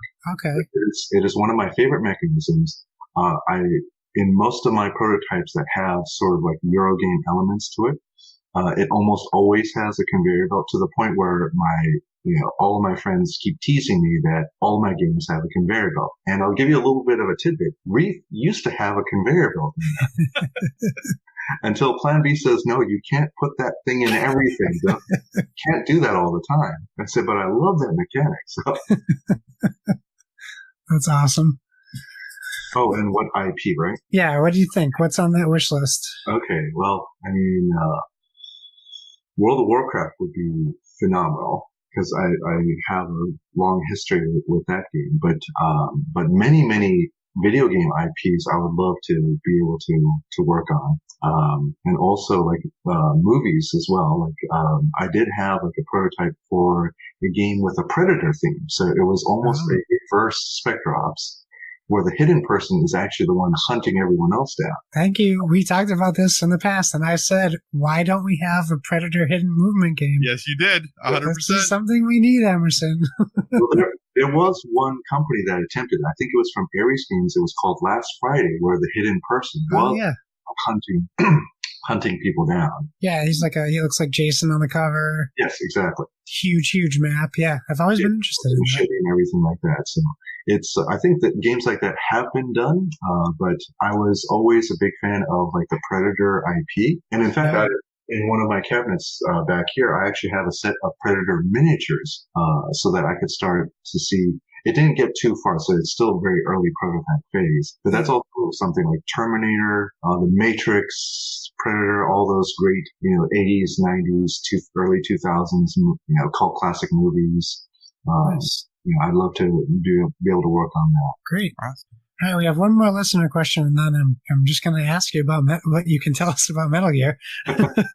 So Chris on Twitter at BreadFan35, he comes straight at you with a Metal Gear lore question. Can you find love on the board game Battlefield? Yes. Yes, you can. Excellent. But if you truly love that board game, you have to be able to protect it. That's the best way you could answer that. That was a great answer to that question. That was great. Well, it is right. accurate, too, because he had that scene with Otacon at the communication tower. Yeah. If anyone is doubting your Metal Gear knowledge, yeah. There you go. Done. I don't know what they're thinking. Great. All right. So is there anything that you can tell us about Metal Gear in Will You? Yes. So Metal Gear Solid game, the board game it's going to be a cooperative game. So it's not going to be a hidden movement game. It is 1 to 4 players, and the characters that you'll be playing are obviously Solid Snake. You can play as Meryl. You can play as Otacon, which is kind of interesting, and as Gray Fox. And each one has like different special abilities and unique traits. And there's also going to be, in terms of like the structure of the game, I actually have 2 different structures of the game where one is that you could play through sort of like the main story of the game. So I believe the book, I'm not sure if this is going to stick, but I just titled it The Shadow Moses Incident because that's basically the story of the first Metal Gear Solid game. And then, if you remember in Metal Gear Solid, the game, that there were a set of, I believe, 10 VR missions that you can play through. They kind of acted as a little bit of a tutorial or as kind of like a practice mode. So we also like to introduce like VR missions. So have, I think, maybe 6 to 10 of these missions in there as well. But unlike the VR missions in the video game, they'll be a little bit more fleshed out. It'll be like a full cooperative experience. So that you'll have 2 ways to play. You can either play it for the story, or you could play sort of like a one-off game. Awesome. All right. I'm going to ask you a couple of questions that were straight from the press release that happened when the game originally came out to see if you can clarify what a couple of these things mean. If you can't, totally fine. It says that there's going to be a dynamic AI system. What in the world does that mean? So I think those are a set of buzzwords to make the game sound way cooler. Okay. Because Josh and I read this when we came out. We're like, what does that mean? What is going to happen in this game? So dynamic AI just means that there are going to be figures on the board, basically NPCs that the players don't control, but the game controls them through either cards or dice. And in this case, most of the intelligence stuff is actually done with cards. So you flip over a card. It'll tell you how, say, like the genome soldiers move, and so forth. So I think that's what they meant by this super dynamic AI. It sounds way more technical and complicated and very Skynet-ish, but it's not. Okay. So then it also said that sandbox gameplay where missions can be completed in multiple ways. Does that mean that like each character will have specific ways that they complete it, or there's like, hey, here are 4 different ways and you can just pick whichever one you want? Are they tied to characters? How's that maybe working? Yeah. I really wish I had done this on Monday because it was April Fool's. So I was my answer to this question was going to be that you can complete it in multiple ways. You could either complete or fail the mission. So those are multiple ways. I mean, that's accurate, I guess. It's not April Fool's. Unfortunately, I can't use that. But each of the characters do have special abilities. So in a particular this is especially true for like the VR missions where you have like certain objectives that you need to reach in order to complete the mission. But there are multiple ways to be able to reach those. And so, for instance, Snake is really good at sneaking. So he's actually the best at stealth. So he would probably take the route which will allow him, like he would use his sneaking ability and also his ability to like silently take out guards or the genome soldiers to be able to get to those objectives. Meryl, on the other hand, she's able to knock out a guard and actually disguise herself. So she can get into other areas that would be more difficult for some of the other characters. Otacon, on the other hand, he's one that wants to avoid confrontation at all costs, but he's the only one that can actually like hack into the computer systems, open security doors, disable security cameras. So he would have a different way of tackling a particular challenge. And then you have Gray Fox, who's just going to run around and kill everybody. Yeah. Because that's what he does in the game, right? Yeah, absolutely. So, final question, and if you can't answer this one, I totally understand. Still going to be debuted at E3? Is that still the plan? I think that's still the plan, to have something to show. Okay. I mean, obviously, we won't have like production quality components or anything like that. They are working very diligently to get the miniatures, because I think plastics is one of the most time-consuming aspects of the whole board game production. So they're working on that. So hopefully we'll have something to at least show with. Best case scenario is we'll have like some molded miniatures, possibly 3D printed.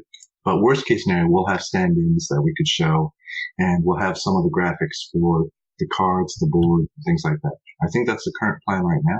Okay. Like I said, we're still in the process of working on it. Okay, because I know it said that the media would be able to play it at E3, and then the general public at Origins, I think is what was said originally. Yeah, I think so. Okay. That's correct. And still kind of on track for sometime end of the year-ish? Yes. I think that I think the goal is to get the release out before Christmas. Gotcha. Just going to throw it out there. If you need playtesters or if you need people to demo the game at E3 or Origins, I'm sure Josh and I can figure out a way to be there for you if you need us.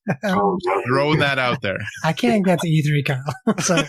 I'll help you. It'll be fine. Be fine. I can always use playtesters, though. We're on it. Yes, and I'm probably much closer to Emerson than you are, Kyle. That's very true. That's very, very true. Okay. Well, hey, this is clearly a gaming podcast, and we want to give you, before we wrap up tonight, we want to give you just one recommendation, suggestion, thing that we're into currently that's outside of gaming, that's kind of helping us live that well-rounded life. Emerson, as our guest, we usually ask them, hey, do you want to give a suggestion, or would you like us to go first so you can think about it a little bit? Oh, gosh. Yeah, I think I'm going to let you guys go first, because I'm not prepared for this question. That is totally fine. Not a problem at all. Josh, what is your recommendation for a well-rounded life? Hey, so I don't do music stuff too often, but I gotta tell you, if you haven't been living under a rock, you probably heard of this Billie Eilish character, who's probably the number one recording artist currently in the world. She's a 17-year-old girl who is a genius. Her album is incredibly well produced. It is very good. You may have heard her song Ocean Eyes. Apple Music was like touting it a few years ago as like this next big artist thing. She recorded that when she was 13 years old. She knows how to play piano. She's like, I don't know. I could talk about how incredible she is forever. If you're old like me, I would compare her to like Fiona Apple, like original Fiona Apple. Like it's a very different style. Like her sound is unique. And it's like melodramatic to a certain extent, but if you have any streaming service where you can just kind of listen to music without buying albums like I do, like Amazon Music or Apple Music, I would encourage you just to give her album a try. She only has one album. So it shouldn't be hard to find. I think it's called Where Do We Go When We Fall Asleep, or something to that effect. But it's been nonstop on my playlist since since last Friday. Excellent. So that's Billie Eilish. Last week I jumped off the documentary train for 1 week. Kyle, I have to stop you. What? I watched Free Solo. How was it? It was amazing, right? I watched Free Solo. I mean, I can't believe I didn't lead off with that.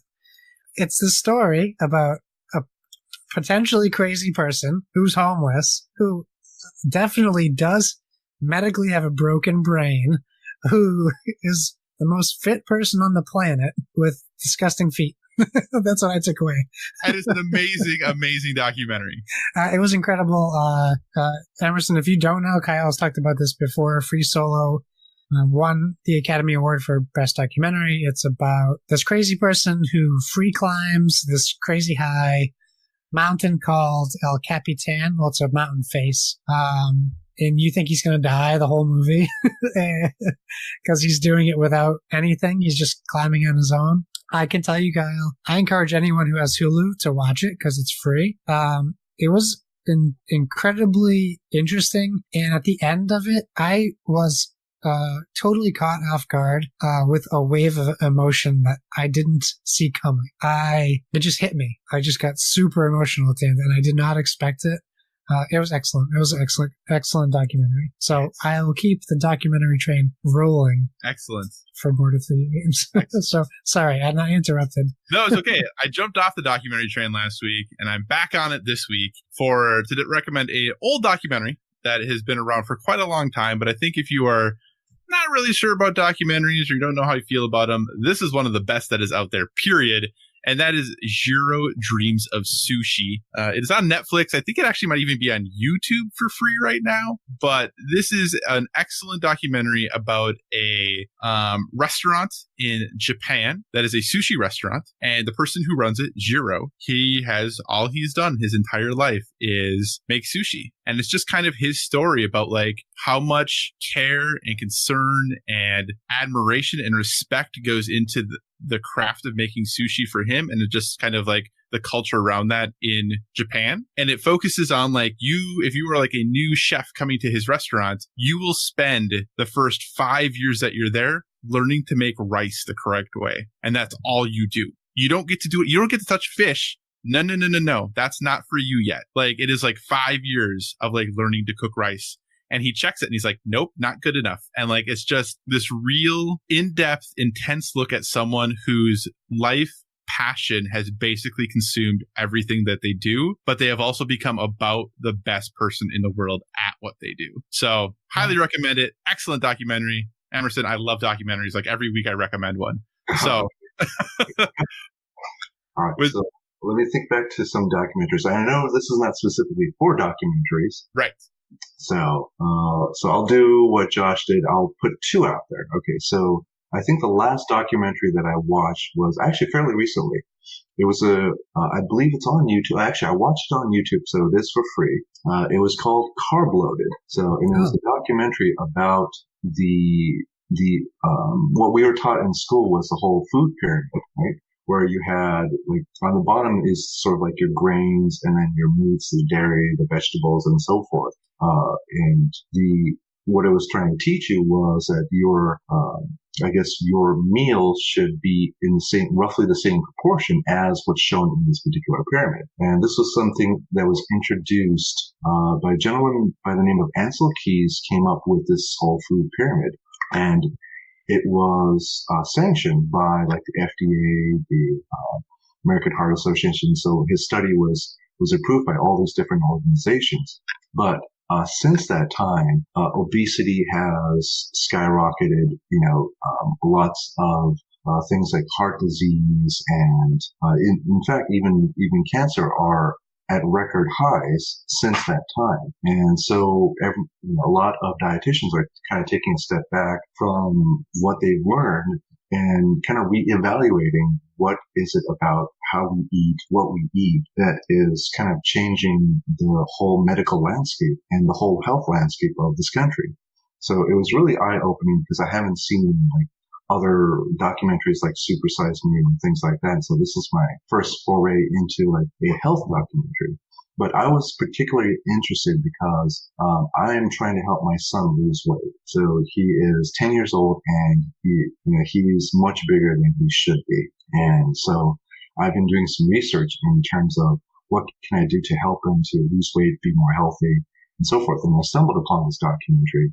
And it was a real eye-opener, and it's something I recommend because now it's definitely changed the way I look at the types of food that we're eating and just the overall health and the direction that a lot of people take with their health, their dieting, their fitness, and so forth. So since watching that a couple weeks ago, I've been making definite changes. And I'm trying to make them as permanent as possible to cook more at home, to eat more healthy, to be a little bit more selective of the things that we buy at the grocery store, that we eat, that we feed our children, and so forth. So it's something that I definitely recommend. And if anything, hopefully this will help you with your health.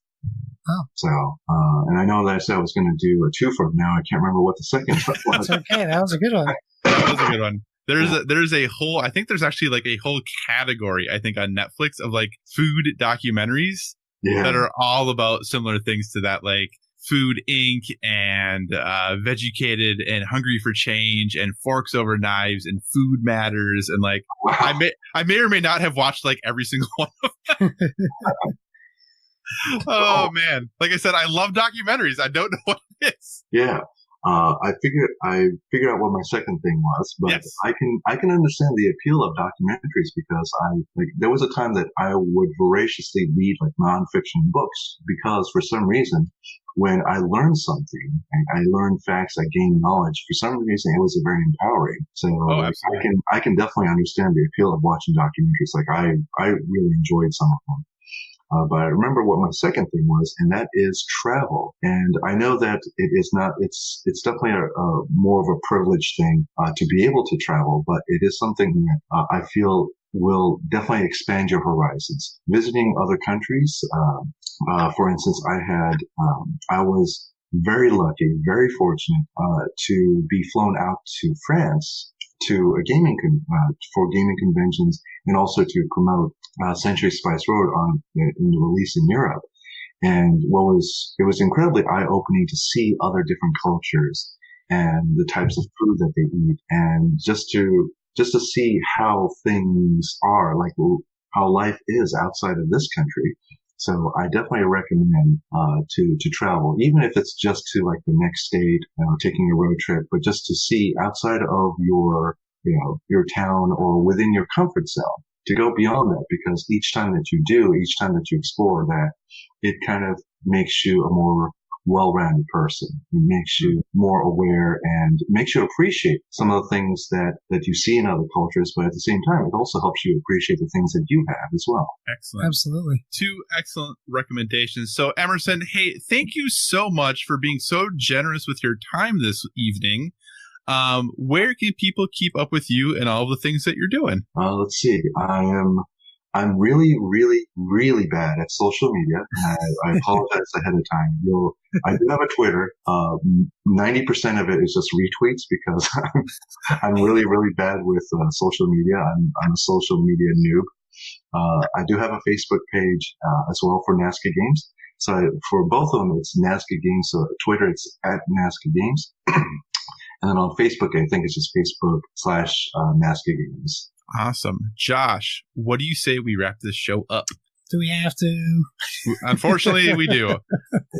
Before you fix it, can I do my Kyle impression? Yeah. There's my Kyle. That's a good impression. That's good. That's very good. We get to keep that for just the video. Yes, we do. You audio listeners, you missed out. All right. Thanks for joining us, everyone. In addition to finding us on Twitter and Instagram at Board with Fiji, you can find us on Facebook at facebook.com/boardwithfiji. So feel free to give us a 5-star rating over there. Also, if you want to communicate in the long form, or if you're not feeling social media, feel free to email us at boardwithfiji@gmail.com. We tag our stuff. I almost said we take our stuff with hashtag boardwithfiji. So make sure you use that hashtag so we can see what you guys are playing, what you guys are experiencing. I constantly search that hashtag, so I didn't want to speak for Kyle, but I'm sure he does too. Whatever podcast service you're listening to us on, we encourage you to give us a stellar rating. That is whether you're downloading us from the PSVG feed, the Dice Tower Network feed, or our standalone Board with Video Games feed. You can find me on Xbox Live and PlayStation Network at Why So Serious. That's SIRRIUS. Please make sure you do like my latest friend edition and put Board with Video Games in the message so I know you're not all these hi cuties or what's up bro messages that I'm getting, because those people aren't real. Kyle, where can they find you? So you can find me all the usual places: Twitter, Instagram, PlayStation Network, Xbox Live, Board Game Geek, all at Psychocross, CYCOCROSS. We have not forgotten about the Metaspring contest. I've had people ask me about that. We are still on it. It is still happening. Don't worry. We still have all of your entries. We've just had a lot of guests lately, so we really haven't had time to do an update. But I think next week is just going to be Josh and I. So we will have an update about Metaspring, where everything is at, and we'll be actually close to the end of it by that point. So don't worry, we haven't forgotten about it. We promise it's still coming. Thank you again to our special guest, Emerson Matsuuchi. We really appreciate you being here. As always, folks, if you have suggestions for future topics, be sure to reach out to us on the social media, because we want to talk about what you want to hear about. And remember, everyone, whether it be board games or video games, never stop gaming.